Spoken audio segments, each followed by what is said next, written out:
That was disrespectful starting off, and then he's raising his voice at me. Okay, I understand. So now I can raise my voice, right? So, no, you can eat a dick. What's his problem? Okay. Are your children okay? Okay. Do they look okay, guy? He's asking if my children are okay. They're asking me who is Giselle and who's a 14-year-old boy. Who the f is that? Okay.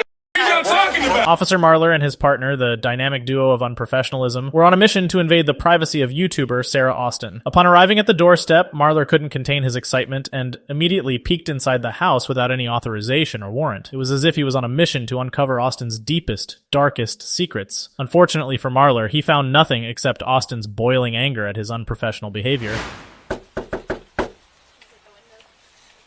Yeah, sorry.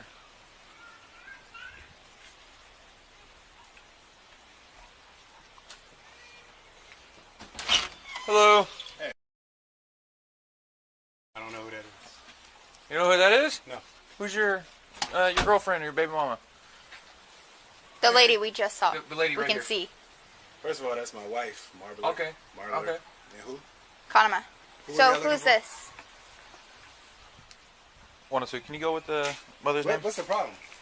So we're here on a welfare check. We have to make sure she's okay. As if Marler's conduct wasn't appalling enough, his partner's behavior was just as bad. The female officer proceeded to demand Austin's name without providing any context whatsoever, as if she was trying to catch him off guard. It was as if they had forgotten that they were supposed to be conducting a welfare check and not playing a game of gotcha. When Austin tried to comprehend what was happening, the officer thought it was a brilliant idea to knock on the window and demand his wife to come outside, because clearly the best way to conduct a welfare check is to cause chaos and confusion. Why? Because we received a call from North Bay for the incident that occurred earlier. What incident? Copy. Look right there. Supposed to be investigated if y'all investigating something. There. 9 years, U.S. Army. Now, what's the problem? Okay. What's your first name? I don't have to identify myself to you, do I? Am I under investigation? You want to tell me what's going on? Can you Don't knock on my window. Can you come out here? No, she can't come out there. Y'all need to tell me what's going on. This is my house. We told you. Copy. They're We're here advising for a that welfare this check. is not the right address. Oh, welfare checks or what? No, Hi, ma'am. I got it. Ma'am? Y'all violating my rights right now. No, we're Actually, not. We're not, dude. Yes, you are, because No, you're we're not not. telling me. I don't know who that is. I hasn't said it to you. Listen to me, dude. We're not violating your rights. You are. How? Because Which right? Which civil right are we violating? Let's talk about the Fourth Amendment, shall we? This amendment protects individuals from unreasonable searches and seizures, which includes law enforcement officers' presence on private property without a warrant. So if there is no emergency or criminal activity and the officer has the wrong address, their presence could be considered an unreasonable search. And if the property owner asks the officer to leave and they refuse, they're basically trampling on the individual's right to be secure in their property. It's as if Marler and his partner had never heard of the Fourth Amendment, or perhaps they just chose to ignore it. Why are you raising your We're voice? not violating Why is he anything. raising his voice? Okay. Why is he raising his So voice? we are here on you a threatening welfare me? check. I can go inside my We house. are here on a welfare check I that don't was know who called in Giselle by is. North Bay over You a said that child. already. I don't know what that means. Stop talking. Let me talk. I don't have Over to stop a child talking. Freedom that of speech, ingested. right? That ingested. Why is he I don't like him. A person He's raising that his voice at me ingested right now. or nail polish. Okay. Okay, so we're We come here. Your to baby's check right on there. Okay, Your wife. I'm going to talk to you. First of all, you came to my house and said, "Is that my girlfriend or my baby mama?" That's my wife. So Okay. that's disrespectful starting off. All right, sir. So That was disrespectful starting off, and then I he's raising his understand. voice at me. Okay, I understand. So now I can raise my So voice, look- right? So, no, you can eat a. What's his problem? Okay. Nah, I need your badge numbers. I'm sorry. That's fine. I'll give you my badge number. But so the reason we're here is to Now make you're sure telling me the somebody reason is after you told me to okay. eat it.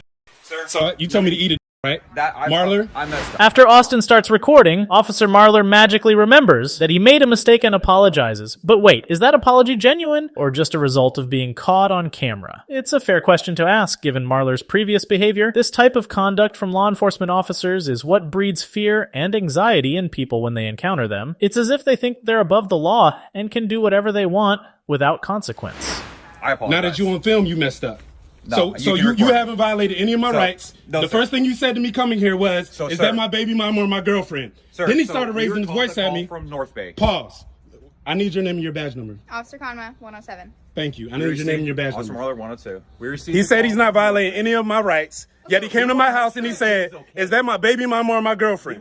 That's the first thing he said to me. Then he's raising his voice at me. want Ma'am, to make sure the kid is okay. We're He here told me to eat check it on then. a female. Just because I'm Okay? recording. Is your child okay? Did you or What's did your you name? not tell me to eat Is your child okay? Did you or did you not tell me? Is your child okay? Did your child? He don't want to answer because that's what he said to me, Marler. And she's at my window. I told you not to go to my window. Close the blinds. Do you have a 14-year-old son? Close the blinds. Hold on, sir. Close the blinds. Sir, do you have a 14-year-old son? Close the blinds. Close the blinds. I'm not going in the house. Are your Close the children blinds. okay, ma'am? Are your children okay? Okay. Do they look okay, guy? He's asking if my children are okay. They're asking me who is Giselle and who's the 14-year-old boy. Who the is that? Who the are y'all talking about? We're gonna leave now. Give me one Why? Because I gotta eat it. That's why you leaving now? We're gonna leave now. Who the is Giselle and who's the 14-year-old boy here? That's my wife and my two daughters. My family was here all day. We had a good day. You're here telling me to eat it. This situation is not only traumatizing for Austin, but also for his family. It's easy to say that Austin should have de-escalated the situation. But how can anyone do that when they're faced with unprofessional and hostile behavior from law enforcement officers at their own home? It's the officer's job to de-escalate, not the homeowners. Unfortunately, Marler and his partner seem to have missed that part of their training. I don't know who the 14-year-old is. Okay. I don't who Giselle and the 14-year-old boy is either. Okay. I told you I did 9 years in the military. That's a Sergeant Hawkins. Okay, we You told me to appreciate eat your it. service. So Okay, thank give you me a for telling second. me to eat it. Please, After I please fucking served walk you away. for 9 years, you how about Marler. you get the fuck off I my served property? as well. Marler. I don't give a fuck. You are probably a piece of if you served and you telling people to eat it, you probably was a piece of All right. You can get the out of here. That's what you can do, Marler. You eat it. Okay. Let me explain, because we may He have said been. he told me to eat it. Can I explain to you? You guys, listen. I need you to come down so you're not scared. Okay. Please, okay? All right. Okay.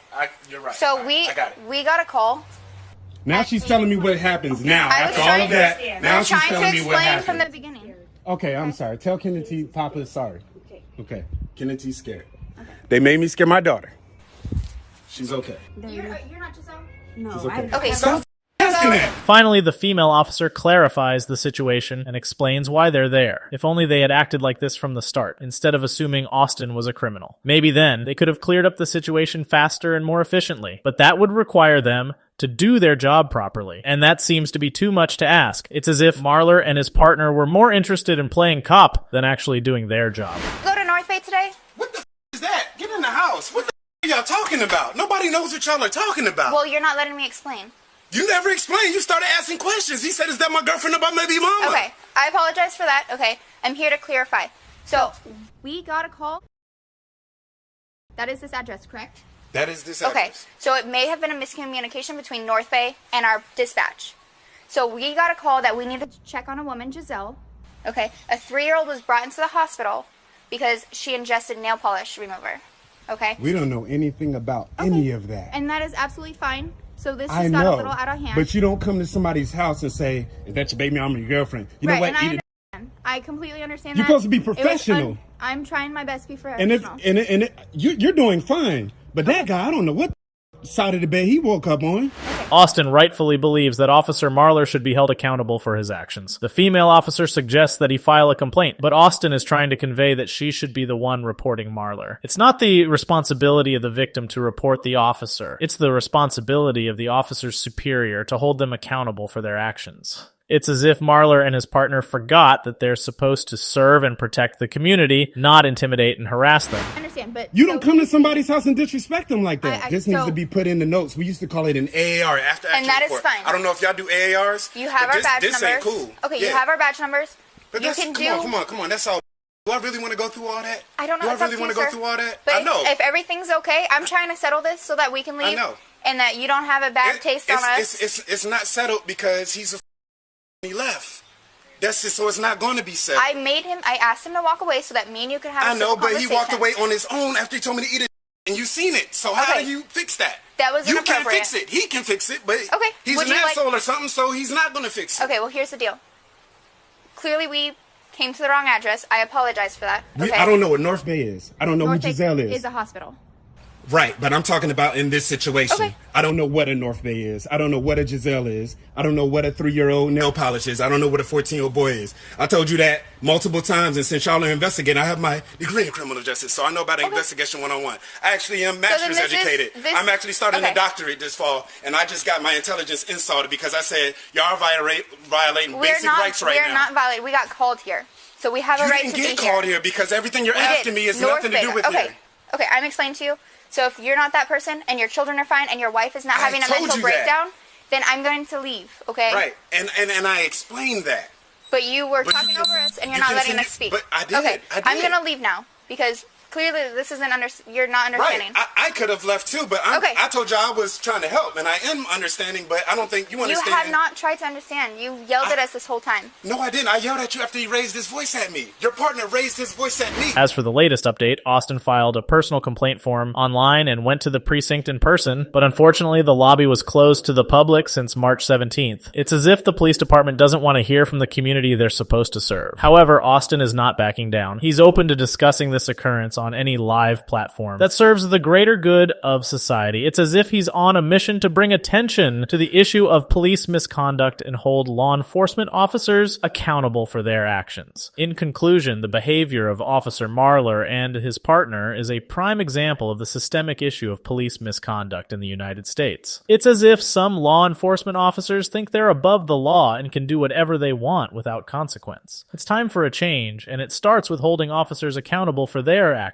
The Fourth Amendment is not just a suggestion, it's the law, and it's time for law enforcement officers to start respecting it. It's time for them to start serving and protecting the community they swore to protect instead of intimidating and harassing them. Let's hope that this incident serves as a wake-up call to the police department and leads to real change in the way law enforcement officers operate.